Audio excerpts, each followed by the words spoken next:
We are streaming, live stream. Looks like we are ready to go, and we are here. We are live. It is Jack Murphy. This is the Jack Murphy Live testing arena, and we have a special guest that we're going to bring in. Here we go. 1, 2, 3. My main man on the scene, Adam Townsend. How's it going, Adam? It's going really, really good. It's going excellent. So I'm going to give you my video experience just so you can do your test. Yeah. My video experience is I see myself on two windows. Okay. I see myself on like a home window, which existed before, right? Okay. And I see myself on a secondary window with much worse graphics. Now the graphics are improving a tiny bit.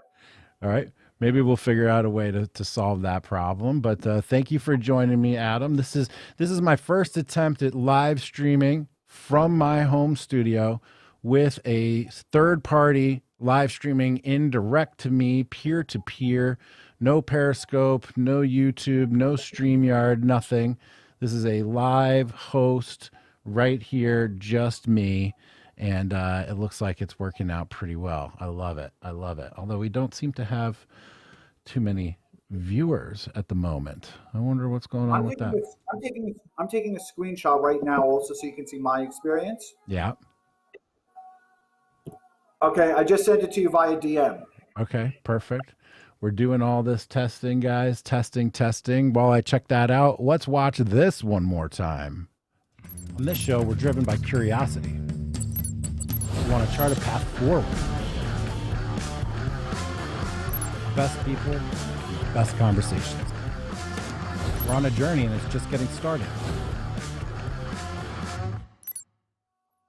Boom, there we go. And we're back and we're live. And my name is Jack. And look at this. I've got a little title card coming across the screen.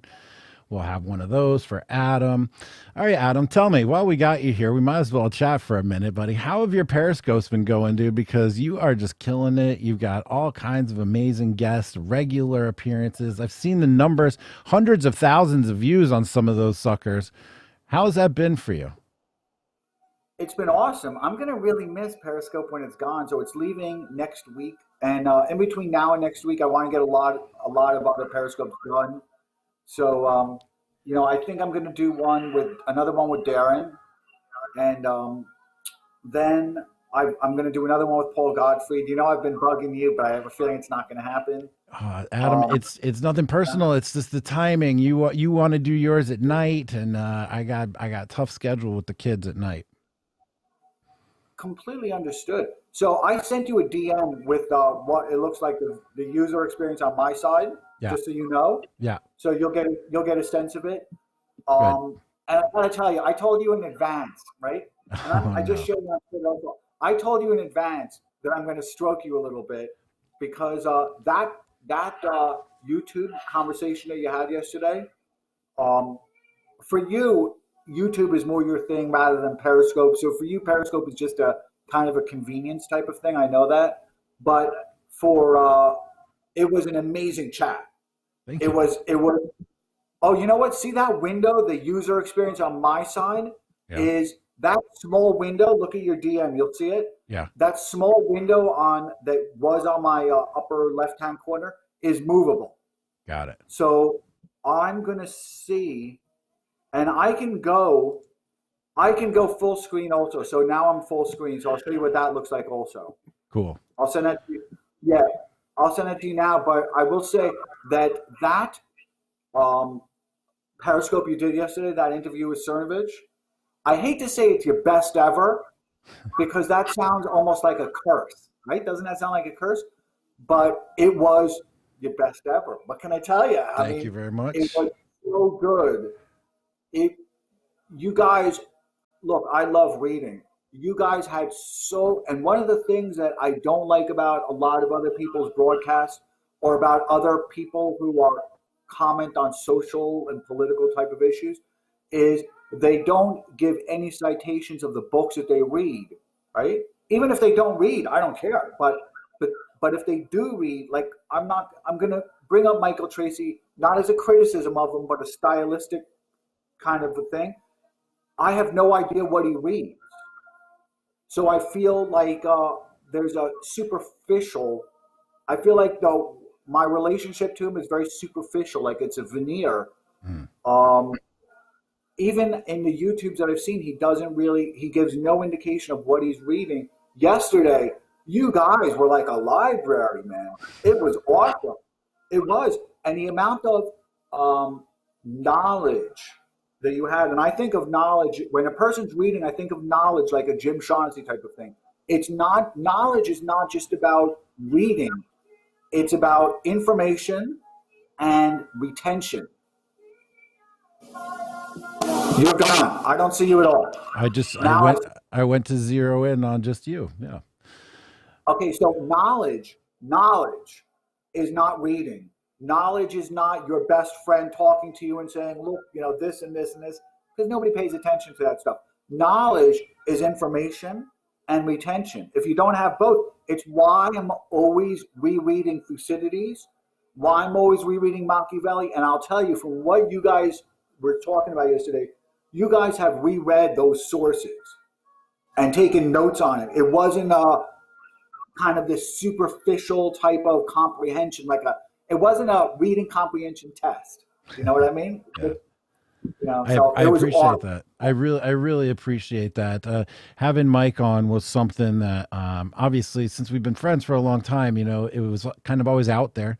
When would I ask Mike to come on the show? And I waited a few years because I wanted to present an environment in which we were coming together sort of as equals in some ways, rather than me asking him for like a favor, and then having like a legit conversation in an established channel, with a history and such. And the topics that Mike and I were covering are things that were like right, just dear to our hearts, like things that we think about, talk about, and are working on every single day of our lives. So it's like it all just kind of flowed right out.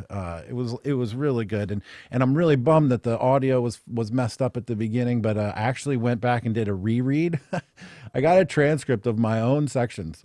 And I went back and did a reread of my own parts so that we could splice in the high quality audio with mics so that we could put out a pro level podcast on that one, because it does need to be good. And the audio problems did take away from it, which is why we're testing this right now. It didn't take away from it. Let me tell you something. I recognized it as soon as I heard it, and it was tinny. I mean, you've heard it, but I didn't want to text you and I didn't want to DM or anything, because it was that good. Honestly, I didn't want to interfere with that kind of a spiritual connection that I was enjoying. I don't think it was a conversation you could have had with anybody else, and so I didn't want to interfere with it at all. And I'm not even sure if you should re-record your part. You know that? Because I think that in that instance, and I was thinking about this yesterday, when it was going on, I was thinking, Jack is going to be unhappy with this. I remember about a month ago, you did the same thing. You re-recorded an audio track, right? And I was like, Jack's not going to be happy with the audio quality, but the listener is going to have to accept it for what it is, because it was too good, man. There's no way you can get that voice inflection, that sincerity back again. So you know what, Jack, you're wrong. Don't do it. I'm telling you, you're wrong. Don't do it. Well, the good part is my big brain, my galaxy brain here, about 20 minutes into the interview where the audio was completely screwed up, my big galaxy brain, I hit this giant record button I've got over here on my audio mixer. And so I would actually recorded the final hour and 20 minutes or so live, local here. So I really only had to redo the first like 4 questions, which was a total of about 5 minutes of me talking. And then the whole hour and 20 of the remainder is totally exactly live in real time. It just happened to have been recorded here in perfect quality. And so we fuse them together, and it's going to be beautiful. Cause I feel you on that. There was no way to recreate even the ums and the ahs and the stutters and the such were reflective of like the emotion and the content and the pacing, and to redo that with a live, today's energy would have been incongruent. I feel you on that one for sure. And I texted you, and I texted Cernovich, right? And I said, listen, that was the best ever. And I told you guys almost the same thing. It was like a decryption key for both of you guys. Um, when Mike said that he thinks of himself, or he kind of fashions his own um, kind of silhouette, I guess, kind of profile caricature almost of himself sometimes as a Tom Wolfe character. I was like, wow, that's awesome. And he said, because I've lived such an interesting life that I kind of want to enjoy it also as my take on it was he's lived such an interesting life that he doesn't want to just live it from the inside out. He wants to kind of be a spectator to his own life. I thought that was really interesting. Interesting, right?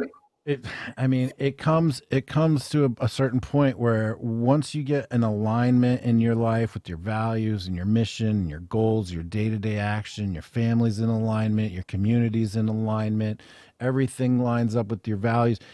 It does make it in a way like living on a different plane. It does sort of feel like you're outside of the normal existence, and you're just operating in a different environment, and it is surreal. Sometimes I have so much gratitude. Like Adam, I am just like basically bubbling up with gratitude every single day, just pouring out of my eyes and my everything, because I do feel in that very same way. Just sort of, I'm luckily and gratefully, and through years and years of hard work and dedication, have put myself in a situation where like the normal rules don't actually apply. And that is an interesting thing to observe from the outside, from the inside, to experience. It's a blessing. Nice. And I'll tell you something else. I was thinking about. Do you want to say hello to Nancy? Yeah. Hello, Nancy. Hi. Hi, Nancy. How are you? How are you? I'm Nice doing to see good. you. Good to see you again. Look how good he looks on this thing. He's got a whole setup. I like the background. Thank you very much. One of our guys in the liminal order designed that for us, as well as the background and the new graphic package as well. Appreciate it. Beautiful. Yeah, it looks really good. Do you want to show Nancy your starting package now? Yeah, let's show it, guys. Here we go. We're going to go one more time, and I'm still learning how to do all this. That's why we're practicing. Here we go. On this show, we're driven by curiosity. We want to chart a path forward. Best people, best conversations. We're on a journey and it's just getting started. Nice. Not too Exciting, bad. Yeah, I like it. Not Very too bad.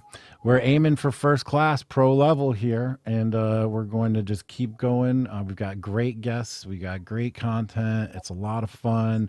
New package, new design. Adam, come a long way from just using my laptop camera and a bad mic. I'll tell you what else I got from you yesterday. Particularly, is that had your circumstances not been what they were, your life would have sucked almost, because you were even talking about kind of the blandness of it, right? In its prior kind of iteration. And now, industrious hunger makes a person industrious, right?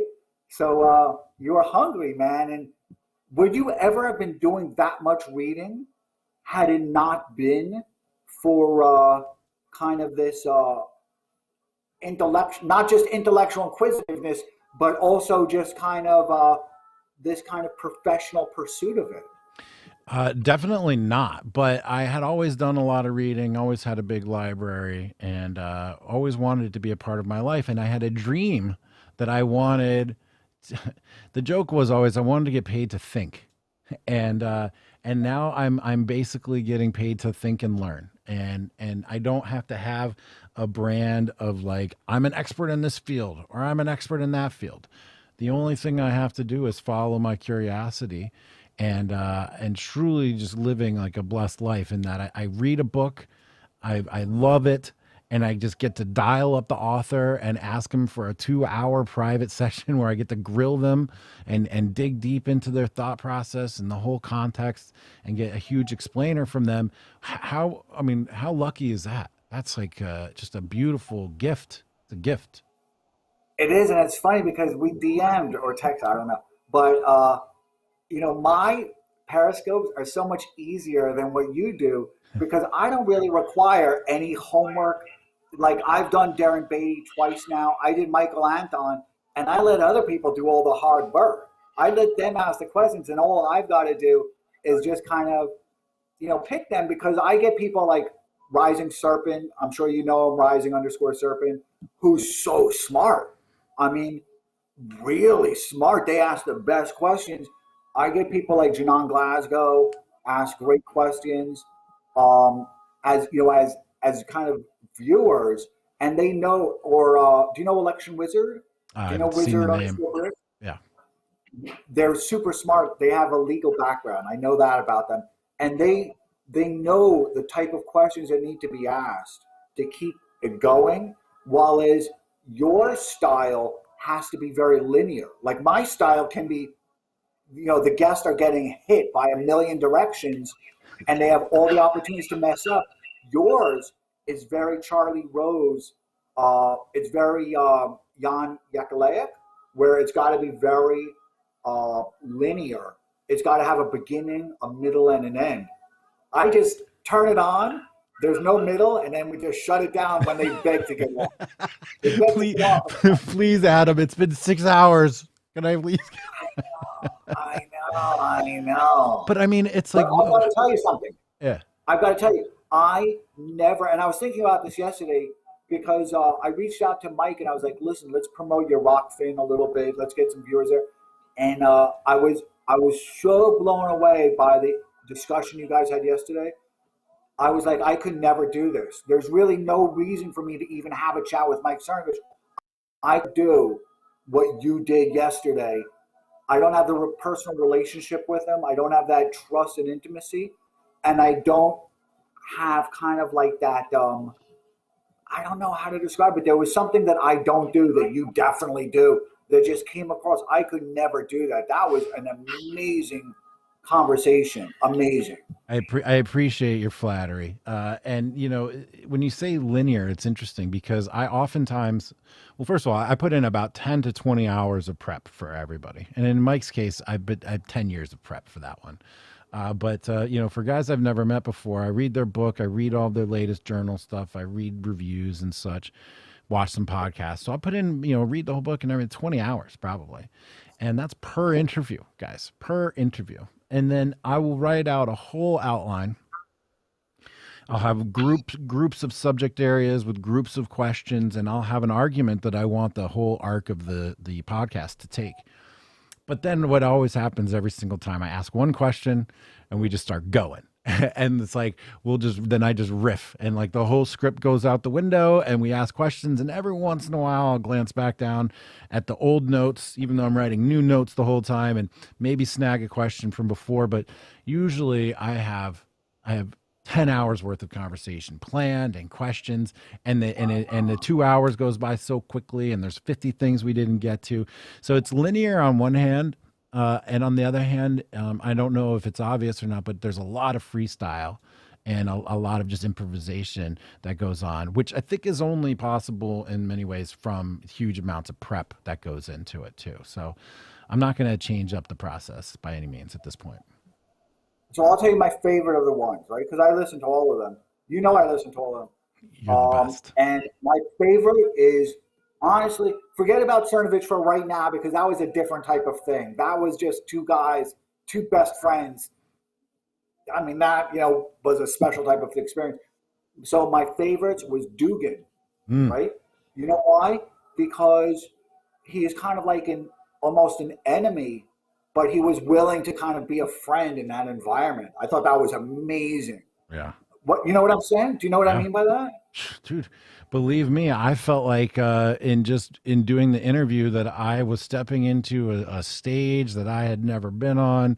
Alexander Dugin, hugely influential, freaking KGB, like the whole thing, like for his whole life, he's in Moscow, like that's the guy.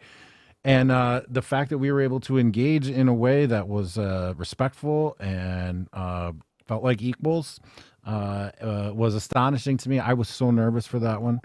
And I'll tell you, I had a lot of people call me for prep on that. I had for authors, other experts, government officials, people contact me. They found out we were interviewing Dugin. They wanted to give me their take on him and ask me to ask certain questions and such. I disregarded many of the comments that they had given me, but there were a couple questions that I did like, so I did ask them. But there was a lot of work that went into that interview to be prepared enough to have a cogent conversation with someone who's geopolitically significant. And truly in that interview, he gave updates to his positions that were new. It was the first time that he had acknowledged, to my awareness, that he had acknowledged that there was a spirituality in the interior of the United States that matched with his vision of traditionalism for his Eurasian project. He lays out the difference between coastal people and interior people and the rate of change and their connection to spiritual life and spirituality. And he took the election of Donald Trump as a huge sign that traditionalism and spirituality still survived within the United States, and that even he calls it the what do you call it? Not postmodern, but like extended modernity. I can't remember what the phrase was, but it was basically our new modernity is even worse than the original modernity that he was railing against, and he saw an antidote to it in the MAGA movement and in the interior of the United States, which I truly believe as well. And so, but it was just a fascinating moment to be a part of, where he's updating his position to the world in our conversation. And I had Dugin scholars contact me afterwards saying, holy crap, man, that was amazing, because that was new from him. And that was sort of one of the moments where I felt like this thing has had some serious legs, and that we should really double down and really invest in this and just keep things moving. So I really appreciate you noting that one. That was a big one for me. Yeah, and I'll tell you some others. I actually re-listened to parts of the one with Millick. Yeah. He was awesome. I thought that was a really, really, really good one, because it did feel very free flowing. I didn't know anything about like that Title IX stuff or whatever it was, I mean, I knew it kind of in an inch deep and a mile wide, right? Which is how most people know it, but I didn't know of its kind of consequences kind of downstream, right? I thought that one was amazing. I thought Millerman was really, really interesting, because I don't want to learn Heidegger, to be honest with you, right? I want the children's version of it. Yeah. And I thought it was excellent, because it didn't require me to spend another 15 hours trying to catch up, right? It was there for me. I thought that was excellent. There's some good stuff, man. The first time I talked to Michael Millerman, everybody should follow him on Twitter, _Millerman. We did Dugin for Dummies, and it was the similar thing. I knew that he was a Dugin expert, and I was like, please explain it to me. Which is, again, another perk of being in the situation that I'm in, is I get I want to learn about Alexander Dugin. Let me find an expert. Okay. Hey, would you please take 2 hours out of your day to explain Alexander Dugin to me? Great. Thanks. Talk to you then. And then it's phenomenal. And it's really, again, blessed.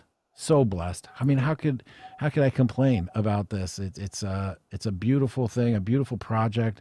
And I get to I'm helping people, and I'm helping the world, and I'm helping myself, and I'm helping the interviewees.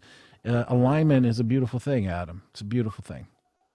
Yeah, and I'll tell you, so I watched the Dugin one, and then I saw you tweeted something like for a background on Dugin. So then I got that. I'm not sure if that was the same one where you did, here's a background on Millerman, where you did kind of like this other interview with him, and he explained his experience in Canada. Yeah. And I was like, holy moly, this guy's been tortured. Yeah. I think the dean called him in. If I have a good memory, I think what happened is the dean called him in, and he was expecting a raise or something. Yeah. You remember that? Yeah. And the dean was like, "Buddy, canceled, pal. You're canceled for studying stuff." That's what happened. Michael Millerman, PhD candidate in Canada. his advisory team or whatever the panel is that review your PhDs and stuff, they basically tried to cancel him because he studied philosophers as a philosophy PhD.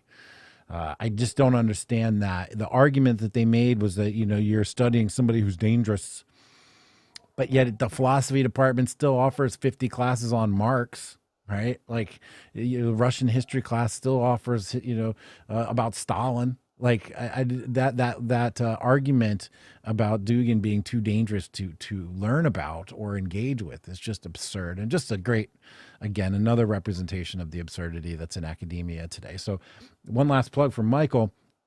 Follow him on Twitter at Michael M_Millerman.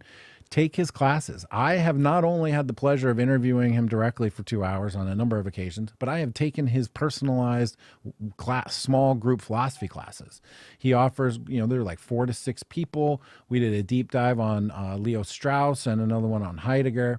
And it was just been an incredible experience to get that kind of education from somebody in such a intimate setting. Same with Joe Norman as well, applied complexity. I'm taking applied complexity class with Joe Norman, and I'm chuckling because I think there was a session today that I missed, but there's like 30 sessions. It's like a whole full semester.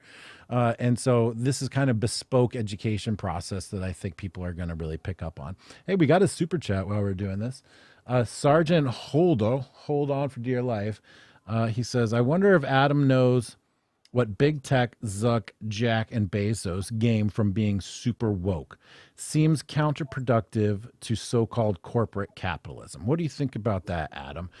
What do the big tech CEOs, Zuck, Jack, Bezos, what do they get from being super woke? To Sergeant, hold on for dear life here, it seems counterproductive to so-called corporate capitalism. What's your take?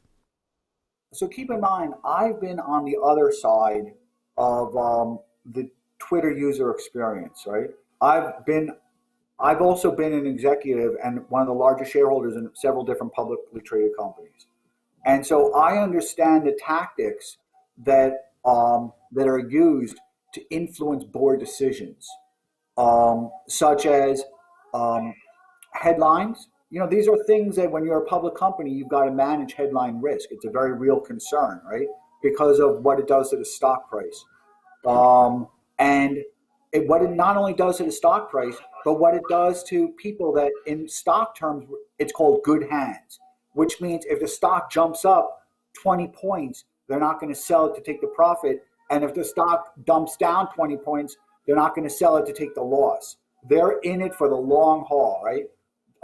Good pension funds, good tech funds. So those relationships are threatened when there's bad headline risk. And it's kind of a trickle-down type of theory.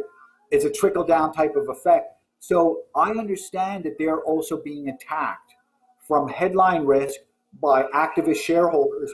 They're also being threatened by legislative risk, right? That's another risk that they have to manage, is legislative risk, because of the effect that it has on their stock price, on their sustainability.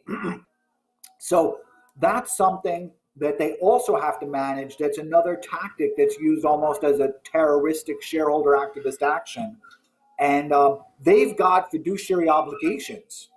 So they have to extract as much value from the company for their shareholders as is possible, or else they have real legal risk, legal and financial risk. And so they've got to manage that as well. So there's a lot of risk, and there's other risks as well, but those are the most kind of visible to me that are happening to them. I'm a big fan of Zuckerberg. I met Zuckerberg and Jack, right? I met Jack before they went public because I have a family office, and they were asking me to buy stock in the aftermarket because that's how these things go, right? So they do what's called a dog and pony show. And they offered me a couple of thousand shares to my family office and to our syndicate. And in exchange, we're going to buy some stock in the aftermarket at, whatever the amount was. But I was so unimpressed with Jack that Jack's take was that we don't understand the people that were in the room were Goldman All-Star analysts and their own family offices. There was probably around $15 billion in the room, right? And he was nasty to everybody. Some really smart people. Now, so I waited for the stock. I waited about 3 years for the stock to have vulnerability, and then I shorted it down from $40 to $12 because that's what we do in my world. That's retribution. It's retributive. It's retributive justice. Now I'll give you my experience with Mark Zuckerberg. One of the great. He is a modern day Alexander the Great in many ways. He was back before they went public. They were having issues with mobility, with the mobile experience, right? And when he didn't know answers to questions, he was like, "Listen, I'll be responsive because I don't know." He was immediately responsive. Within days, I was getting emails. You asked about this, you asked about that. He made himself very available to everybody, where there was kind of a genuineness and a human connection. But I was also like, I would be proud if this guy was my son. I'm an older guy now. I was like, this guy is better than I was at that age. So I look at Mark as kind of being a victim of circumstances. He's got 100,000 plus employees he's got to keep employed, and those 100,000 employees have their dependents that are relying on their family members to provide that good living to them. So he's got to be sensitive to those economic shocks that headline risk and legislative risk would offer. While as I look at Jack as having a vindictiveness, I don't think it's entirely authentic, his wokeness, but I do see that he's imposed a lot of cruelty to it in a way that Facebook hasn't. Facebook is much quicker, I think, to take people. There's content out. I think it's one of the more inflexible platforms, as is YouTube. But so Twitter is more tolerant. Mike Cernovich has talked about that, so I rely on his commentary on it. But I think that there's a cruelty to Twitter in that they don't want to have any type of emotional encounter with the Twitter users. So they automate everything, and they enjoy that bureaucratic buffer.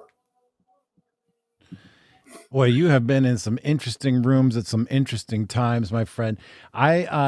People on the inside from Silicon Valley tell me that Jack Dorsey is based off of the character Big Head on Silicon Valley. I don't know if you have seen that show, but this is basically a guy that just fails everywhere he goes, but somehow manages to fail into being the CEO of publicly traded companies and things like that. I don't know what the accuracy is on that about Jack. I do know when it comes to censorship and such on Twitter, I feel like if you play the game the right way, you can survive. And I also feel like you can say everything that you want to say, and still play the game.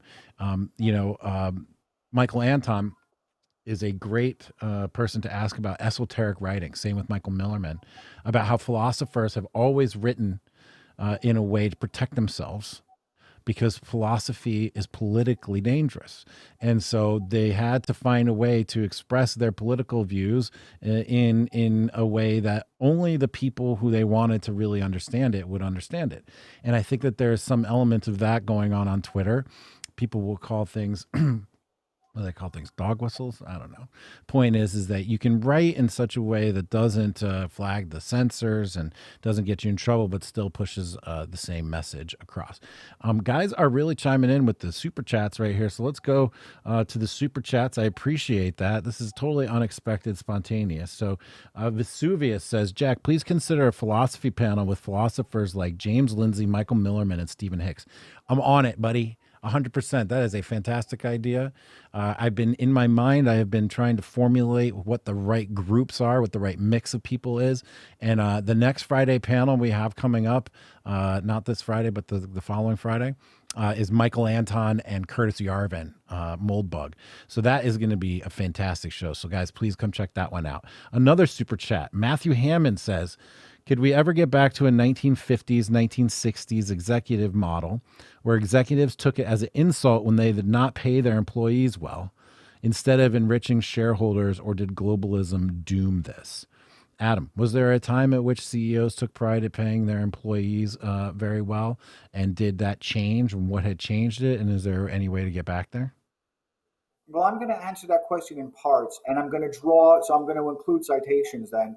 I think a lot about, I'm not sure if Matt Stoller coined this phrase, but I think it's potent, which is absentee landlords. So as these companies were acquired and there was all this kind of velocity in transactions, the ownership uh, was no longer immediate and there was no longer proximity to the ownership.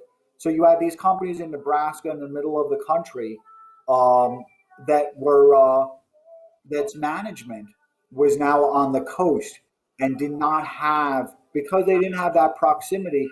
They also didn't have the relationship with their managers' children, right? They didn't get to see the children and say, I love this little kid. I can't let this little kid, be hungry. So I would say that that's one part of it. And Matt Stoller perhaps coined it. He's coined a lot of things, right? So we're all friends of Matt Stoller. That's great. Although I disagree with him about a whole bunch of stuff. He's completely wrong about monopolies. You need monopolies, but you just need legislative oversight on monopolies to make sure that they don't too much intrude upon kind of people's rights to live. So then I would say there's a part two to my commentary on that, which is I come out of Wall Street. I left school in the ninth grade. I hitchhiked around the world, and then I came back just to go to college. And then when I was in college for 2 years, I was like, this sucks. I'm doing nothing but playing sports all day and meeting girls all day and doing this type of stuff. I thought it was a complete waste of time. So I knew I wanted to go to Wall Street. So I cold called into Wall Street. I wound up on Wall Street. And I knew that the people that were in my school that were taking the same economics class, I would have the job that they had ambition towards. By the time they graduated, I would have the job and have seniority in the job that they wanted. So I come out of Wall Street at a very young age, and I saw in the 1980s and 1990s that the demand for sequentially improving earnings, so that's quarter after quarter earnings, was too high to the point that it was unreasonable, and beyond unreasonable, it also drove unethical behavior. So not only did they now have to kind of become a tormentor of their own employees in order to fulfill that obligation, and again, they've got a fiduciary obligation, but and it's irretrievable. You can't go back. So I knew in 2019 that Facebook and Google wanted to fire a lot of excess baggage, high wage employees. I knew they were looking for an opportunity. You can't go back to that for a whole bunch of different reasons. So the 1950s is not a franchise, and it can't be replicated. And one because of that demand for improving earnings, it's changed kind of the organizational chart and the corporate chart and the productivity of these things and the demands of productivity per employee. But not only that, you now have things like Obamacare, and what Obamacare did is it opened up the spigot for companies to now dump their retirees, their baggage, and make it a shareholder burden. So they took it from one column to another column, and it now became a shareholder burden. So you had a lot of large companies that just were dumping all their retirees in the first wave, and in the second wave, they were drastically decreasing the quality of their employees' plans. They were offering what's called mini meds. So what you're losing is the tether that an employee used to have with their employer, and the tether that the employer used to have with the employee. Medical benefits was a big part of attracting and retaining employees. You no longer have that, so you now have this kind of ad hoc relationship between the employer and the employee and the employee and the employer. So Obamacare irretrievably changed that relationship, and a lot of that was driven by McDonald's and a lot of big employers. But when they saw the success of it, it was driven, downstream to smaller companies. So now smaller companies, even employers that are only 100 employees, which is kind of a small business, I suppose, um, have jumped the chasm. So before it was kind of the early adopters, the big tech companies, the big companies that were willing to kind of restructure culturally. Now it's the smaller companies that have jumped that chasm where they no longer have that relationship to their employees, and both sides have now accepted that there's an impermanence to that relationship. So it's impossible to go back to that, but we have lost. And I think the most recent rounds of Biden being profligate have really shown that there is no longer any type of a social contract between employers and the employees. There is no longer that kind of uh, moral do right that we've seen in the past. And there's no way to instill that within one generation, particularly as I've seen a lot of people on Twitter who have made a point of antagonizing their bosses. Somebody I like on Twitter, who I follow on Twitter, is very left. And he said, my friend has just written a book about how to get your boss fired. I hope everybody buys the book. So that boss now has, so think of that position of the boss. What they want to do now is they don't want to have that employee, that anonymous employee, as a W-2 employee. They want to reduce that person's collateral. So they want to make them a contractor, a 1099, so that they can mitigate their exposure and the damage to their own career and their own employment. And now, so when you saw Joe Rogan, right? When you saw the Spotify employees, protesting, Joe Rogan, and I think it was amplified by Spotify itself, to be honest with you. What that now said to Spotify is we need to create a buffer. These employees can do too much headline risk to us, so we now need to fire them and build up a 1099 relationship with them. And you're seeing this progressively with companies like Huffington Post that have gone from a W-2 to a unionized W-2. And they're like, listen, we don't need we don't need a third party collective bargaining relationship with them. We're just going to fire them all. And when we need their content, we're just going to take it on demand. So that can never go back. But I think that one of the things that I liked about Trump is that in his kind of reach out to Ford, he was reminding them of the social contract and kind of a fairness that honestly, one of my old clients was the CEO of Ford, great guy, and I still think about him. He passed on, and we used to talk about this all the time. They love their employees because they understand the value of those employees. But when you've got Trump calling them up, I know what he's saying to them. He's saying, listen, those employees have a real value to you, and they have a headline value to you also. When you have Biden not calling them up, it's a signal, an environmental cue that you don't you don't need to preserve any type of the perception of headline value to those employees. You can just let them go because there's not going to be that consequence. So I think that within a generation or two of a good presidency, you can rebuild that, but it needs somebody who's going to be both an evangelist for the employee and an advocate for the employee, which you don't have now. Even within unions, you don't have that advocacy for the employee relationship anymore. And the UAW loss of jobs to Mexico is just evidence of that. It's disgusting. It's a moral corruption. Adam, I love talking to you, man, because you always bring a different perspective that I'm not entirely accustomed to. And bringing up the breakdown in the social contract between corporations and employees is fascinating. Look, to assign partially blame to Obamacare and the severing of caretaking benefit packages from corporations. That's a very interesting angle that I'm not sure a lot of people have addressed. All right, we've got a ton of questions actually. I'm going to hit this one more time for fun, and we're going to come back and take another question. On this show, we're driven by curiosity. We want to chart a path forward. Best people, best conversations. We're on a journey and it's just getting started. Beautiful, beautiful. All right, here's another question from James Baglini Jr. How do you avoid nepotism or entitlement when you are, quote, too close to your employees?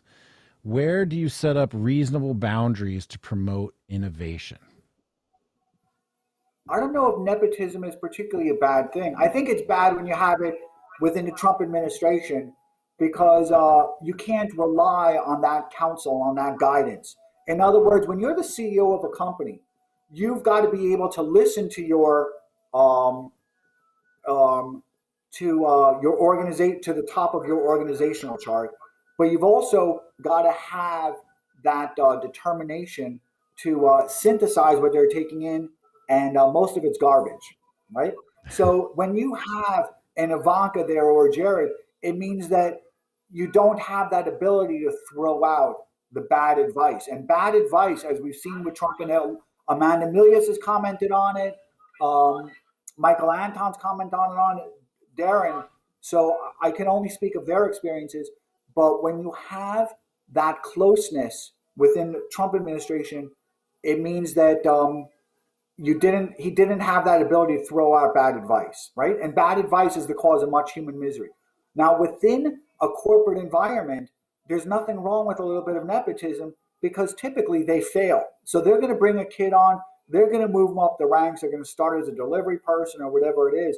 But typically they don't have their parents' hunger, their parents' ambition, the parents' industriousness, and they're happy kind of being a high-paid middle manager. So you just leave them there. They don't cause much damage. And when you're the head of a company, you're very worried about who's going to replace you. And it's good to be able to rule out your own kids, right? So you're very concerned about a succession plan and who you trust and who you don't. And just the fact that you can relieve yourself of feeling that it's a requirement to give it to one of your kids is a great thing. So I don't really think that nepotism is a bad thing. I don't think it does damage to a company. I've never seen a company, and I've known a lot of companies. People might know my relationship with TriNet. It's one of the largest POs it's the largest PO in the country, professional employer. People should look it up because it's very interesting. And Insperity, I was the largest investor, one of the largest investors in both, helped found in both, and even Workday. So I've known a lot of small and medium to large size companies, as well as being an investor in many of them. And I've never seen it bring a company down. What brings companies down is usually bad acquisitions that they use sometimes for smoke and mirror earnings. And so there's a lot of tricks to it. So those companies will die of indigestion. So they're not really dying from a failure of innovation. If a company has a failure to innovate, they can just do a dividend. So if you can't get a good return on your within the company's money, if you can't get a good return, what they will do is they'll just offer a dividend or buy back stock. So we saw a lot of rhetoric about companies buying back stock, and everybody was wrong because it was a way for a company to improve shareholder value. If there's no good yield you can get on innovation, then you want to return that to investors. So I don't think that nepotism, from my experience, which is pretty considerate, is a bad thing. And in fact, we've seen it with Ford work out pretty well because they had that kind of intimacy both with the employees, which they really did. Unfortunately, that was corrupted by bad policy. I don't think it's a bad thing. Was that responsive to the question? I think there was a part 2 to that question. That was very responsive. And now that I've got your attention for a minute, I have a personal question. In the liminal order, we are trying to solve technology problems and cultural problems. We're trying to solve communication issues. We're trying to create a 100% secure, offline, can't be shut down technology for communication and for networking. We're actually well on our way. We have hardware in development. We have got software in development. My question to you is there a circumstance in which you would think that the LO, it would make sense for us to acquire or invest in a company that is working towards the solutions that we want, isn't necessarily at the end game yet because it hasn't been invented, and we are like would be the first and best customer of this product? It seems to me that if I want to be the first customer of this product that isn't yet finished, it would make sense for me to invest in that company or to buy it or to somehow give them resources to help them solve my problem. And then together we can benefit on the upside. Is that a normal thing to do? Am I crazy? What are your thoughts on that? You're not crazy, but it's a horrible thing to do. I mean, it's in terms of strategy that's required to grow a company and to scale a company. Just looking at it kind of from your own allocation of resources, emotional resources, time that you devote to the company, that your employees will devote to the company, or to those consultants will devote to the company. It's a very poor allocation of time. So what you're referring to then, to begin with, what the situation you're trying to resolve is the resiliency, right? You don't want to be deplatformed. And if you are deplatformed, you don't even want to have a backup plan. You would not be talking about a backup plan. You would be talking about almost a change of business models, that would be required. So it's not that you're just looking to restore comments that you've had on YouTube or on Twitter or within a liminal order, and the relationships that you've had within a liminal order, which is incredible. Right? I know the liminal order pretty well, man. It's pretty. Yes, you do.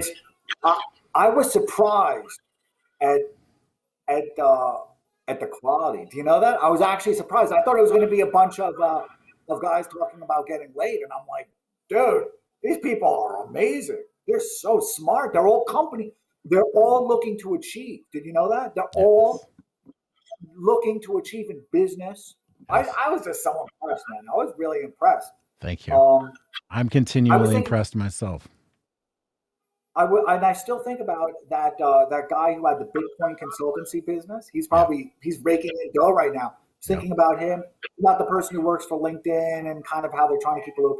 I think about this type of stuff. The person who just started a new company, I didn't like their pitch. Remember, I didn't like that cold pitch. I think about these things. But so what you're looking at, number one, is let's clearly identify the problem that you're trying to resolve, right? Because the tools that are off the shelf right now are cheap, as well as they're almost fail-safe in terms of that they work. Okay, so you want to resolve resiliency. If I'm deplatformed here, I can not only restore what was, but I can make alterations and improvements like a good suit to the business model, right? So there's not going to be that gap in liminal order revenue, right? You're not going to have like your earnings are going to be smooth, right? You're not going to have earnings collapse, which creates a tremendous amount of problems. What you're saying is you not only want to have resiliency, but you want to devote time to improving earnings, which means membership, subscriptions, participation, all the things that it is, right? And you want to be able to reliably forecast revenues going forward, right? You can say, if I scale, then this is going to happen, and I can forecast and project this type of revenue, even going forward a year or two, right? Mm-hmm.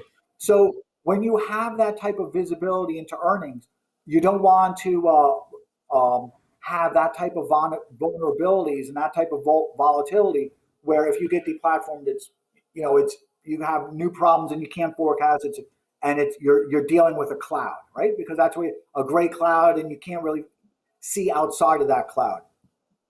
And so really what you're trying to resolve are those two conditions. Now, what happens when you purchase a company? there's several reasons for purchasing a company for a small company like yourself. Number one is you're trying to acquire talent, and these are called aqua hires. So you're trying to acquire that talent in kind of an effortless way, and also so there's a lot of continuity. I like what these guys are doing. You know, they're a little bit dry on their funding. They themselves want to have some predictability into their own earnings, where they're no longer kind of an S corp, right, or a small LLC. Now they want to be able to say, "Look, honey, I just got married. I'm going to make $200,000 a year. This is what I get. And I get some equity in a company that I know is improving, right? So I can. So for them, they have some assurance into their earnings looking forward. So that's called an aqua hire, right? And I'm not going to talk about why big companies do that, but I will say, you know, why a liminal order would do that. That would be called an aqua hire. But now what you're acquiring are also employees that want to take over your company, right? So in their minds, you've got to look at their own treachery, and you've got to anticipate, are these people a cultural fit? Or are they looking to be welcomed into the gates of Rome and then sack it, right? So that takes a tremendous amount of interrogation and cultural fit. And it's one of the biggest problems that even large companies have is the acqui-hire or the companies that they're acquired have their fantasies of being let in, and then once they've been given the keys to the city, they sack it. An acqui-hire has that potential, and one of the biggest killers of a young company are bad partners, right? Because now you've got all these ideas of what you want liminal order to be, right? And you're super smart, and you've got I have all the confidence in you. You're going to succeed. But now you've got opportunity failure that are beyond your control.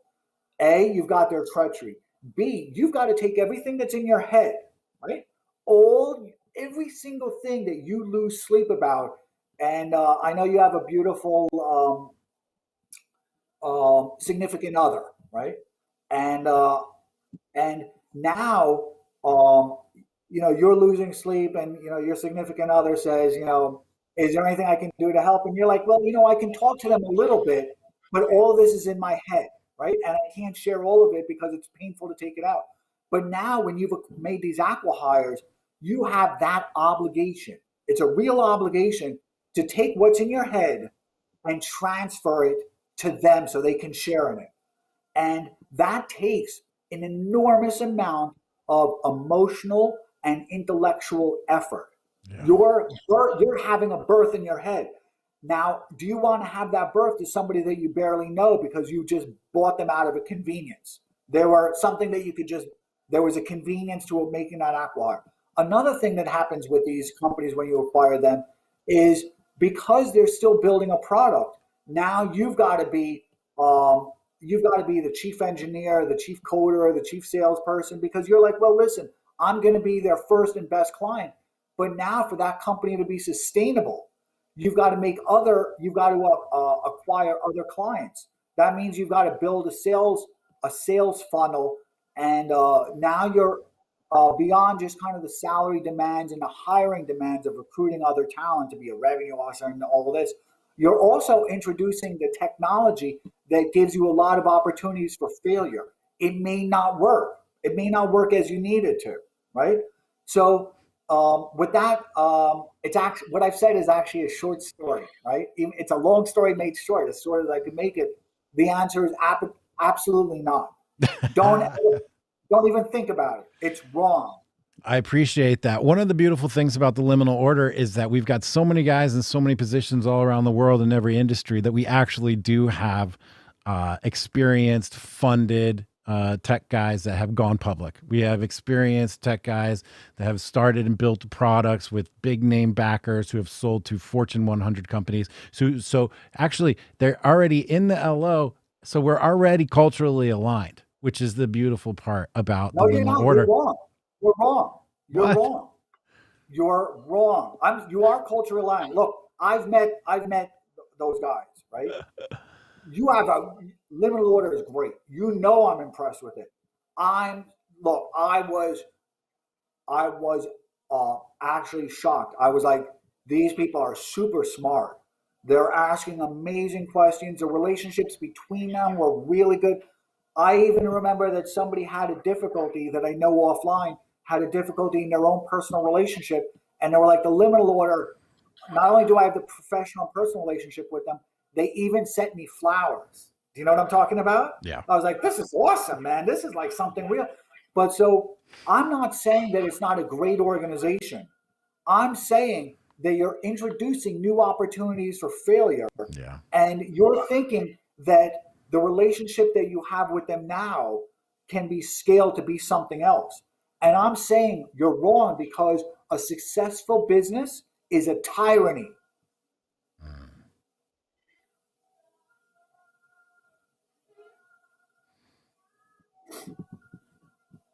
I'm internalizing that one.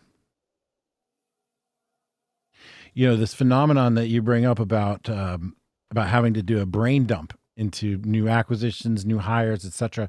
It is current. I am currently at that being my limiting factor in growth. I had a plan. We achieved it to get to say 200 members. Then we had another plan to go from 0 to 200. Now we have another plan to go from 200 to 2,000, and we're well on our way to 2,000. And now I know I need another plan. And the next plan doesn't involve me doing more stuff because I'm already at 150% bandwidth, right? The next plan involves me doing this thing that you're talking about. I have to dump with everything in my brain into somebody else so that they can run with that part of it and make it work. And I got to tell you, that's given me some trepidation. This is an inflection point, I think, that other people go through. And people have asked me, they're like, look, do you want to be king? Do you want to be rich? As if those things are two separate things. And then they also ask me if you're designing a lifestyle for yourself. Are you designing a movement for the world? Are you designing a machine to make money? Like, what are you trying to do actually? And these are all things that I really need to consider. The first and most important thing is to spread the values of masculinity, brotherhood, and sovereignty. But how do we go about doing that is another question. Our success has been, I always thought and knew that we'd be successful. The success, the speed at which it has arrived surprised me, and the beautiful things that have come out of it, the businesses that have been built, the initiatives that have been started. We've got CRT task forces headed up by guys who are fire chief, police captains, school board members all around the country. We've incubated new businesses from a single chat message all the way through alpha and beta and testing and revision and released out into the wild, and it's now a real product. You know, the community aid stuff that you're talking about, we took care of that guy and a few other guys who went through personal crisis. All those things have been happening at a pace that I dreamed about, didn't anticipate. And so now we're actually at a point where we need a new plan. And so internally, we've been coming together. Yeah. Let me give you an answer. You're wrong again. Tell me. We're now talking about business, okay? And these things that you've described don't have to be mutually exclusive. Okay. Lifestyle business, Insperity, which used to be called Administaff, we were a publicly traded company. We had 24 million shares, but we were still a lifestyle business. And that's the way the CEO, Paul Savary, used to think of themselves. Lifestyle businesses, for example, my friend Barry Sloan, who has NewTek, a publicly traded company, lifestyle business has to do with the distribution of profits. Number one, has to do with the distribution of profits. Number two, it has to do with the business decisions and how much democracy is within that business. So this includes board membership and other type of things. So a lifestyle business gets to pick and choose who's on that board, and it also gets to pick and choose who's going to be included within the profit distribution, right? So it's not about being a small company or a large company. It's about those type of considerations. Number two is, in terms of taking what's in your head and that being a limited factor, you're not going to be able to do it by yourself, right? Because it's kind of like spirituality. There's a certain point when you're beyond meditation, right? And you're like, listen, if I'm going to actually be a true spiritual person, right? Beyond kind of the nonsense of San Francisco, it's garbage, right? But it is what it is, right? And like the yoga teachers, it's absolutely garbage, right? So when I say yoga teachers, I'm talking about those people that like do the stretches and then they tell you about their closeness with the deities, right? But nevertheless, if people require mentorship, because what you're saying is you're like a doctor evaluating themselves. So once you see what you're taking out of your head and transferring, you think that you're just writing a book, but you're not writing a book. You're writing something that's not meant to be mass consumed. You're writing something, and you're not going to be your own consumer of the book. You need mentorship. It's impossible to do it without mentorship. You need somebody who's already been super successful, who's going to say, Jack, you're wrong, you're right. You can't get that from a spouse. You can't get that from a friend. You know why? Now a mentor can be a friend, but you can't get that from a friend, because a friend, in order to sustain and preserve that friendship, has to have a kindness to their words and has to have an indirectness. And a friend has to, has to be thoughtful and have an awareness of what they're saying and how you're kind of taking it in. A mentorship is somebody that's been super successful, and what they're doing is they're transferring everything that's in their head to you. Do you follow me? They're going through that excruciating process of transferring what's in their head to you. But now you've got an obligation to take everything that they're transferring to you and turn it into a value. Otherwise, it's just garbage, right? Otherwise, it's just garbage, and they've wasted their time with you. So what you're saying is it's a limiting factor, and it's a limiting factor because you're trying to do it by yourself, and deep down you know that it's going to be insufficient. That the result, that the yield on it's going to be insufficient, and you know that if you're just sharing it amongst the liminal order and the other people, that their counsel, and again, well-intentioned advice is the cause of and bad advice is the cause of much human misery, right? So they're not going to have the relationship with you that's going to see bad advice to the end. They're just going to hang up the phone no matter how much you love this person.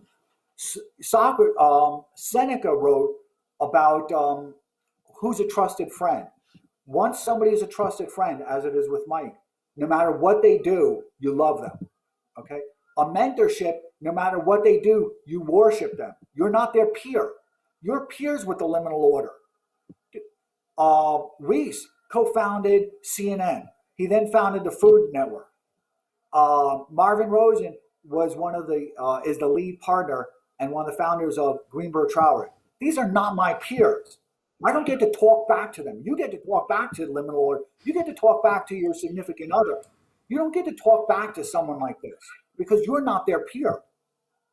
You're Dugin's peer in many ways because you're a good student. They're the professor, you're a good student, so you know what the relationship is, and there's kind of an equality to the relationship. They're going to be a good professor, you're going to be a good student. There's an equality to it, right? There's an equity to that relationship. You're not Reese Schonfeld's peer. No matter how rich you are, you didn't create CNN, right? You're never going to be their peer. You might even have more money than them. You never founded CNN. I know Ted Turner. You never founded CNN. I know Pat Buchanan. You didn't, have the career and the life of Buchanan. No matter what you've been through. Mike Cernovich, who I love, super genius, hasn't had the life of a Patrick Buchanan, right? It just is what it is. So the next level up from a Cernovich is like a Pat Buchanan, right? Who has also led that, Tom Wolfe type of life. And I'm a big fan of Mike Cernovich. Not a criticism of Mike in any way, but we're just talking about when I learned a valuable lesson from Paul Savardi. I abused our relationship because he loved me and I loved him, and I made a big mistake because I thought of him as a peer. The second I thought of him as a peer, he turned me off, literally turned me off. He would still talk to me. He would still send Nancy, who was, ill at that time, cards and how are you feeling? And I hope everything is well. But in terms of that transfer of technology and, that exchange, that spigot was shut, the light switch was off. So you're not going to get that from liminal order. I'm not criticizing liminal order. You have amazing people, amazing people. You're their peers, and it's this collaborative type of environment. You've got to seek out someone, and I know you've got availability to these people. So, I know the pursuit. I know the pursuit is going to be a quick chase, right? Because you're great. So a lot of people are going to want to take you in, but you're not their peer. You don't get to talk back to Reese.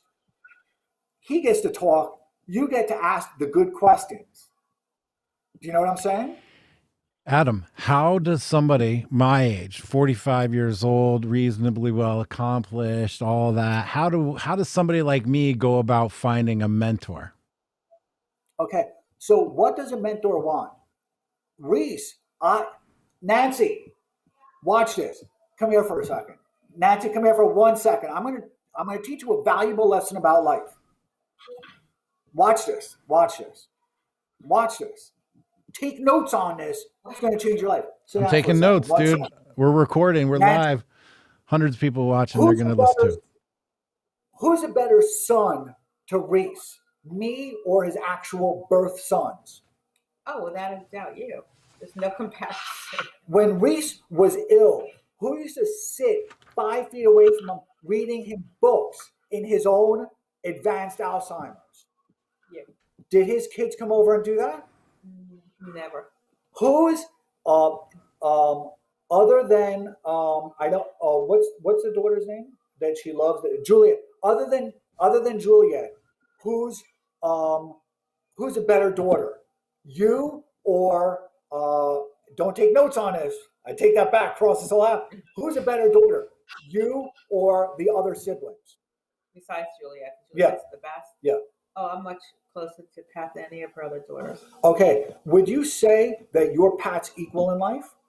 Yeah. I'm talking about not talking about on a spiritual, personal. Oh. But hold on, I want to clarify. I'm not talking about on a spiritual, personal connection because they're best friends. I just want to make that clear. I'm talking about on a professional. Oh no. I mean, I never won Emmys for my documentaries. I didn't found the Food Network or Channel 12 News. So professionally, no. Yeah. When you go over to her house, do you see the Emmys that she's won? Yeah. Okay. Do we have any Emmys in the house? Unfortunately, no. Did you hire Emeril Lagasse and all of the other superstars that made Food Network what it is? No. Okay.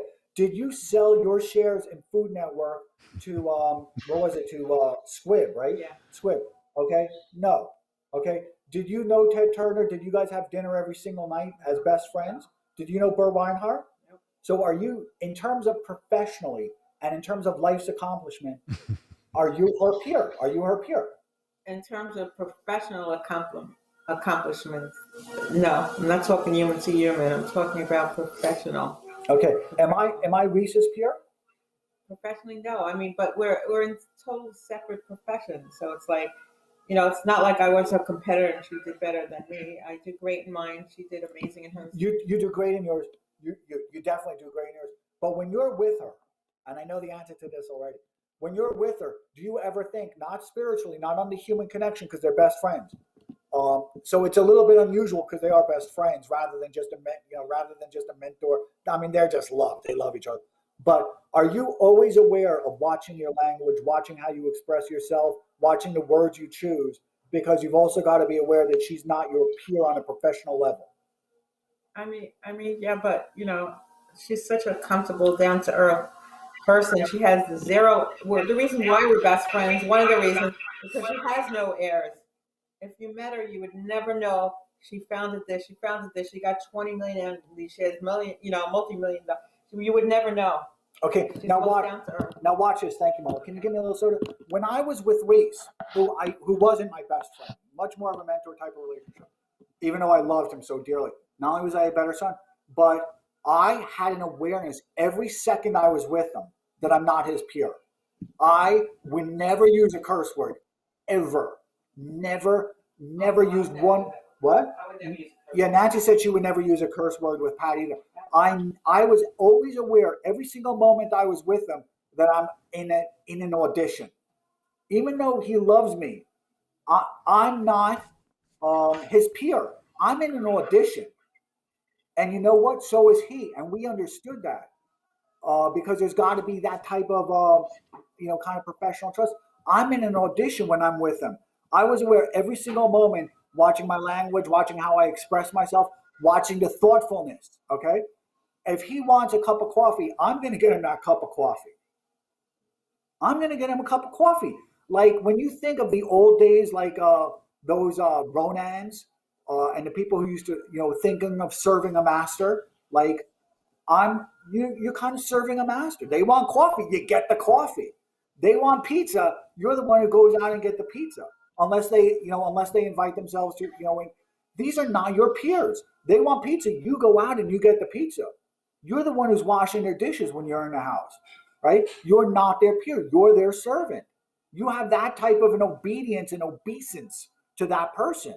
You're not their peer. With liminal order and with my friends, I'm not gonna extend myself in that way. I'm not gonna have that awareness every moment that I'm having an audition. In fact, because I'm so close with them, I'm going to be liberal in a way in my own behavior that is entirely inappropriate to have with somebody else. Yesterday, during your conversation with Cernovich, you said one of the lessons you took from Cernovich was to always have an awareness that somebody is kind of recording everything you say to them and all the interactions. But you didn't use the word recording. I'm using a recording. Okay, you said it in a much more casual type of way that it wasn't a recording, where it was much more just kind of an observance of what you're saying. I think of myself in those type of encounters with Reese and other mentors I've had as somebody is recording everything I say. That's how seriously I took this. Awareness of everything I said to them, awareness of how well I listened to them. I'm talking a lot right now. You're my peer, right? We're both kind of, there might be a little bit of a difference in some ways, but nevertheless, we're kind of a human peer where we can, if we were just DMing and we were sitting, we would have a beer. You could use some curse words. We could talk about stuff in a way that's a little bit looser. When you're with somebody who's not your peer, you have an awareness every single second. I'm having an audition. If I speak like this, you have to have an awareness that they will flip that switch.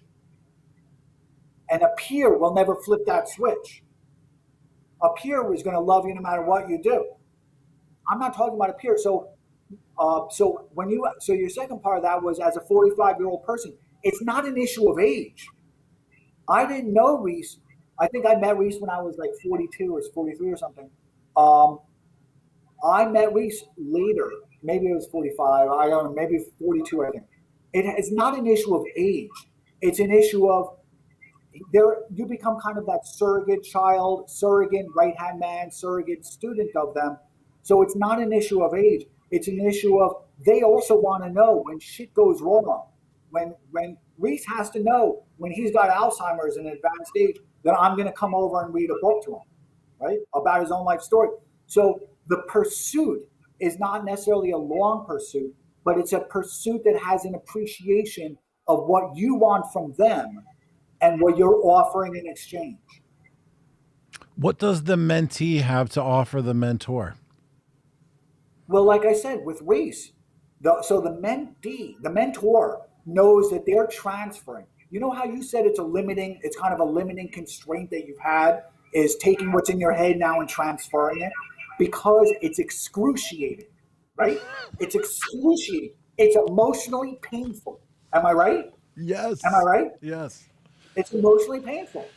Yes. And you've got to tap places. You've got to tap places in your mind that actually hurt. Okay. So when you say, what does a mentee have to offer a mentor? That's what they're offering, that transfer is going to have a yield to it. The yield. Do you know what that means? Yes. So when somebody talked about nepotism, can I tell you why that didn't matter? Because for most CEOs of real companies, their kid's a little twerp idiot. They love them, everything is fine, but they can only transfer 80% of them because the other 20% is a waste. They get no yield on it. And it's real. This has been my situation. So when I say you become a surrogate kid, it's and a surrogate servant, and you're taking in all that information like a sponge. You're not challenging them. You're taking it in like a sponge, and they're getting a yield on it. And you're letting them know, thank you so much for that. It worked out perfectly. What you said was right. Okay? You're letting them know that they're getting a yield on it. They don't get that yield from their spoiled kid who grew up in a $5 million mansion. They don't get that yield. You're industrious. You're an industrious person. You're like, listen, I really want to succeed. This is what's constraining me right now. You build up that relationship. You take them out for dinner. If they have a significant other or a spouse, you go out with their spouse, because spouses and significant others have to hit it off because there's that type of intimacy. Pat and Nancy became that close because I made sure they became that close. Do you understand what I'm saying? I made sure of it. I made sure that they were sitting next to the table with each other. I made sure that when Reese and I were talking business and they didn't want to talk business, they were having their own chat about personal woman type of stuff. Not criticism of woman stuff, but I'm saying that the stuff that they would emotionally connect to. Yes. Right? So I made sure. So when you're sitting with a person that you desire to be a mentor, your significant other, and I've seen the tweets that you've had with her, and I've seen like where you guys were all building like that picnic table. So I know that she's a very good-hearted, generous person. You've got to make sure that she understands that she's got to build up that relationship with the spouse, because if you don't get them, and your kids have to understand that, listen, you got to play nicely, because all of these things come together. It's that deep. So what does a mentee offer? A mentee offers something that a son can't. A son can't take in that last 20%. They can take in the 80%. They can't, and the mentor knows that. This 60, 70, 80-year-old guy knows that. That doesn't mean they don't love their kid, but they know that that last 20% my kid can't take. They're at capacity, and they don't have that industriousness. So what you're offering is somebody that they're going to get a yield on. Now, when you were speaking with Cernovich yesterday, it was a brilliant interview. I'm telling you, brilliant. By any measure, brilliant. You guys were talking about how he spent time with you and you really appreciated it, right? Remember that? You said, listen, he took me aside. Well, when he took you aside, I'm a big fan of Cernovich. That guy is so smart. I mean, just emotionally, just so smart. Great father, great person. And that interview showed it, right? This guy is, and it was the best interview he's ever done. So do you know, and I know you appreciate it because you're a loving person. Do you know how much effort he had to put in his mind to give you that? In his mind, he's thinking, is this guy Jack going to take what I'm giving and just throw it out the window? He's thinking to himself, Cernovich is a really smart guy. In fact, I know that he measures people by A, B, C, and D, right? And he measures people by the quality of the time and the quality of the interaction. I know he does. We've discussed it. So he's thinking to himself, is this person an A or a B? How much yield are they going to get? Or am I just wasting my half an hour of my own time and my own emotional reservoir? Now, when you're looking for a mentor, you've got to appreciate that because of their success, because of all the competing interests that they have, imagine what Cernovich went through with you and that love that Cernovich transferred to you and the emotional intelligence that he transferred to you with a multiplier. Because it is. I've got to tell you like it is, right?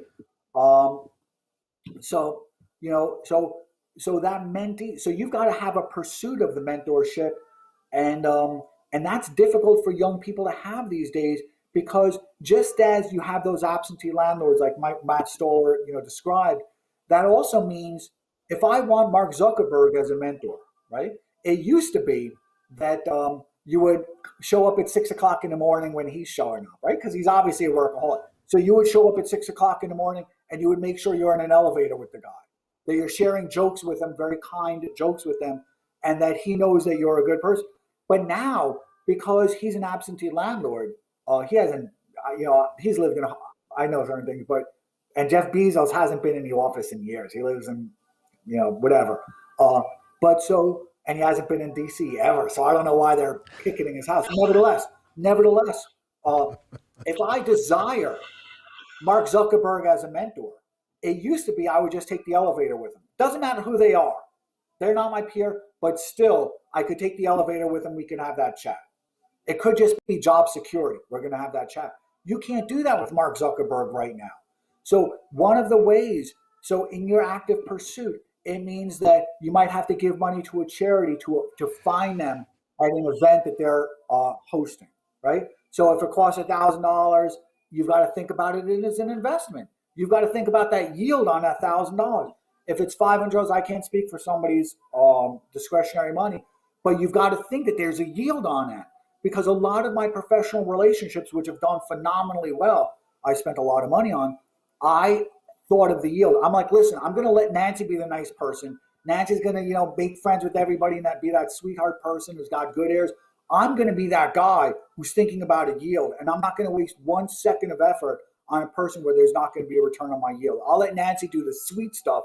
I'm trying to get something else out of this. So if I was in pursuit of a mentor, I would look not for somebody who's in your industry, because then they're always going to be thinking about themselves as a little bit of competition, right? Or kind of trying to draw an equivalency between what they went through and now. And there's probably little equivalency that can be drawn both in the language and in the business model.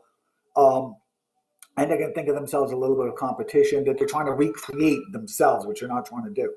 But so I would actually go to the places where I can find those mentors, right?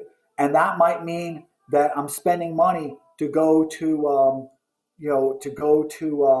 a charity event, right? Which is very big in New York City. Or to go, why did I get involved in politics? I didn't get involved in politics, particularly Democratic politics, because I like any of these. Well, I like de Blasio. He's been a friend for 20 years. Eric Schneiderman is a friend of 20 years. These are, politics changes people, so I'm not going to talk about that. But when I would give money, Nancy and I maxed out, I think we gave $15,000 to de Blasio's campaign. George Soros' right-hand man, who's a good friend of ours, was there. So I also want to have that relationship, that availability to George Soros. I like George Soros. Forget about the oligarch type of stuff. Who cares about that, right? That's their problem. I'm talking about reality. The other issue is I also want to be in a room with the right people. Now, the problem with being in the room with the right people is the right people know they're the right people, and the right people are workaholics. The right people's biggest problem in life, or one of their biggest problems beyond personal health, is that they're sitting behind a desk all day. They don't have that professional network that you can deliver to them, right? So let's say that professional, I know that Mike knows some big people, right? I mean, you know what I'm talking about, right? Mike knows some really big people, no joke type of people. So if you meet somebody, right, and you're like, listen, I'm in pursuit of this person, you let it be known that not only are they tapping into your immediate professional network, but you've got a peripheral network where you could say, hey, listen, Mike, need a favor from you, need to make this, but let me tell you who the other person is. The other person, because the people that Mike knows are not Mike's peers, right? We know that Mike had, Mike knows a lot of people, man. It's no joke, a lot of big people. So you say, Mike, listen, I need this help, but I need to make a connection. But let me tell you who the other person is. The other person is, and you let it, you know what I'm saying? The other person is Reese Schonfeld. The other person is Marvin. The other person is Alan Patricoff. So it's not like you're saying it's going to be a goof off meeting this person where it's just going to be meeting a celebrity. So when you go to that party that you gave $500 to, be it a political fundraiser, and you were talking about how you first met Mike because Mike was saying, don't give, you're doing things wrong. You said the person you were supporting got in trouble criminally, right? And Mike said that, do something different, right? You see, I have a good memory, right? So I did those political things because I wanted to be in a room with those very important people. Ken Starr, I did a Periscope with Robert Burns. We were talking about a friend of mine, our former accountant named Ken Starr, who, not the legal guy, Ken Starr.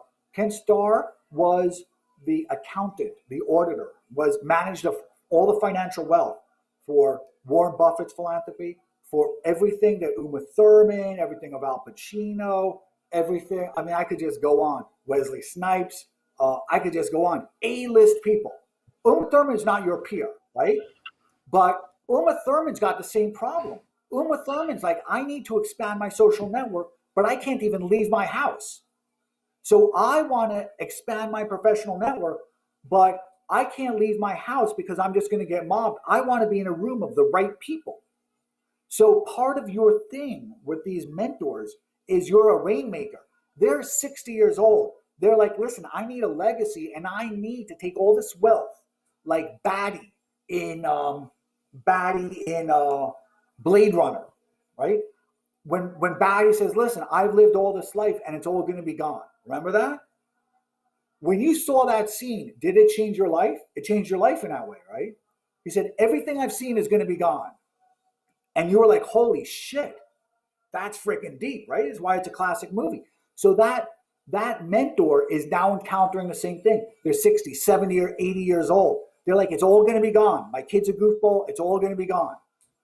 And their social network is all 60, 70, 80 years old. They're all tapped out, right? They're done. Their life is kind of coming to its close. So they don't have that availability of the young people, right? So if I'm Reese Schoenfeld, I'm not going to just go to a party just to go to a party. And, I'm not going to have the opportunity to meet some of the people that Mike knows, right? Because those people have their own challenges with expanding their social network. So you're kind of a rainmaker. And those people need people like you because their social and professional network is over. That's it. It's done.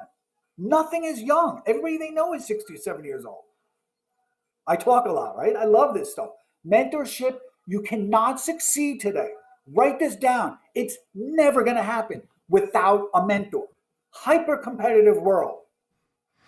Hyper-competitive. Well, I'm in the market. But you've got to be in pursuit. Yeah. Because they're in the market also. Yeah. But they have less availability than you do. So you've got to be in pursuit. But listen, where you are in life right now, not only do you need a mentor, but a mentor knows that you need them. And a mentor is going to see the value. And they're going to be able to measure in real time the value and the yield on their time and their energy. And they can measure it in real time. One of the things I always took pride in, or still do, is that if somebody takes the time to give me some good advice, I put it into practice. And when you put it into practice, and people are way more apt to give you advice and to put in more investment into you, if they see that you are listening, you can process it and you can apply it and it can be successful. That is just the groundwork for a very virtuous cycle. I love this conversation because you're absolutely right. I'm in a position right now where I need that. And I'm actually bringing something to the table as you described in many ways. I mean, one thing I have for sure is a network. I think I need to take a deep look. I'm at a real inflection point, Adam. I've exhausted my plans. I had a plan. We finished it. Had another plan. It's in practice. It's working. Everything's working. Now I need a new plan, and I'm moving into new territory for myself. I've managed $15 million companies, 100-employee companies, things like that in the past. But this is different. This is different. It's a new model. Well, let me tell you why it's different. Yeah, Let me tell you why it's different. Because when you're young, think of Gary Kasparov wrote a book. Everybody should read this book. I think it's called From Chess to the Boardroom. You should read it. Everybody should read this book. Gary Kasparov's a bit of a nut, right? We know that. But listen, that guy is smart. Chess is war. Chess has lieutenants. Chess has commanders. Chess has generals. He's not just playing chess. Magnus Carlsen is not just playing chess. They're Alexander the Great's leading these huge battles. I mean, these guys take a day off from move to move where they're consulting with their lieutenants, their generals. I mean, it's a whole hierarchy. Did you know that? Yeah. Okay. Yeah. But did you know there's a hierarchy, kind of like a military regime hierarchy? Were you aware of that? No. At that level, yeah. So he wrote a book. I think it's called From the Chessboard to the Boardroom or something like that.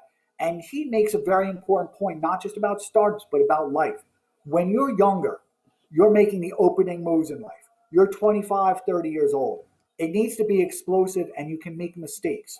Because the board is wide open, right, as it is in chess or in Scrabble, you can afford to make mistakes because there you have lots of opportunities to make corrections and you have your opponents making mistakes as well.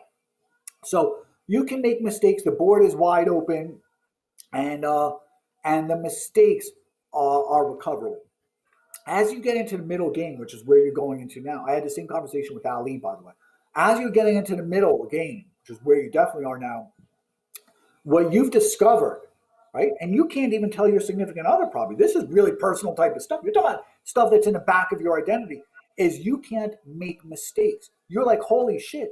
I used to be able to have failures, right, and recover from them. Now I feel like I'm in that chessboard, and if I move my knight wrong, if I move my rook wrong, that it's the downstream consequences for that is Big. not optimal. It's not optimal. It's Yep. not the optimal play to win a game. So before, in the beginning of the game, you can make a suboptimal play and still win a game. When you're in the middle of the game, which is where you are now, you're losing sleep. You're like, everything I do has to be the optimal play because I can lose this game. Right? Believe me, man, I have said these exact words that I had 2 other go rounds, mistakes, aggression, doesn't matter. I remember when I started my first business, I said to my wife at the time, I said, what's the worst thing that could happen? We lose everything and have to start over? Funny enough, that wasn't nearly the worst thing that happened, even though that did happen. That wasn't nearly the worst thing that happened. But yeah, Okay, so now let's go back to your interview yesterday. I have a good memory. I love your interview. Listen, your interview is honestly, in terms of the human connection and the kind of the wisdom from it, one of the best I've ever heard. I'm not just saying that to stroke. I'm well beyond a part in life where I need to stroke. I remember when you saying that you were violent as a kid and you want to make sure that your kids don't have that's not generationally passed on. You know why you said that? And I remember you talking about it a little bit, but deep in your head, you're like, I don't want them to have to confront those same problems as I did. Am I right? yes. You lost good friendships because of violence, right? Because that's what happens. You lose people's trust, and you're like, shit. If I had to go back, I'm appreciating as an older person now that I lost that kid on a playground in high school and college because for their own well-being, they had to keep their distance from me. And you're like, I don't want that to be my kid. I want his relationships to be better. I don't want him to get a job and think that he can act in this belligerent type of way and have those. So you were talking about that same way it is now. It's a tough spot. It makes you want to be very careful and very measured. Very measured. You're thinking my kid's at the start of his chess game. The very start. He's still putting the pieces on the board. I don't want him to do anything that's suboptimal. Yeah. My parents didn't teach me that. My parents made a lot of poor decisions from my youth. I had to make a lot of corrections. I keep a daily planner. I'm going to include this. I'm going to say I talk too much. I didn't listen enough. But I'm going to keep an awareness of it.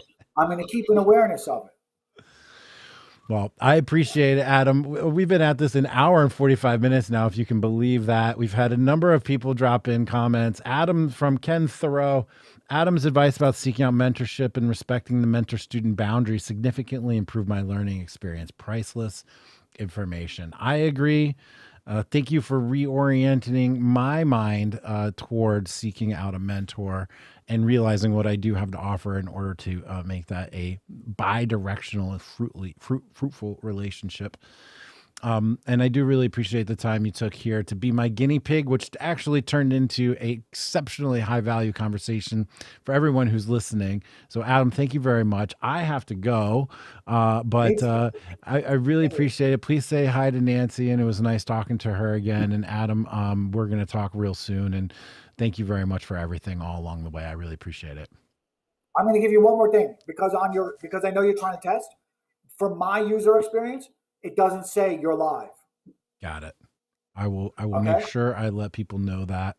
And I appreciate you testing this out with me. We're going to go one more time to the opening, which is now the closing. And this will be it for Adam. Adam, say goodbye to everybody. So I'm sorry I talked so much, man. I thought it was going to be 5 minutes. I talked so much. I love it. Everybody else loved it. Thank you. So how do I hang up on this? Just hang tight. That red button? Hang tight. I'll disconnect you when it's time. Everybody, thank you very much. Thanks for testing. Check out our new video package, and we'll be back soon. Thanks, everybody. Jack Murphy. On this show, we're driven by curiosity. We want to chart a path forward. Best people, best conversations. We're on a journey, and it's just getting started.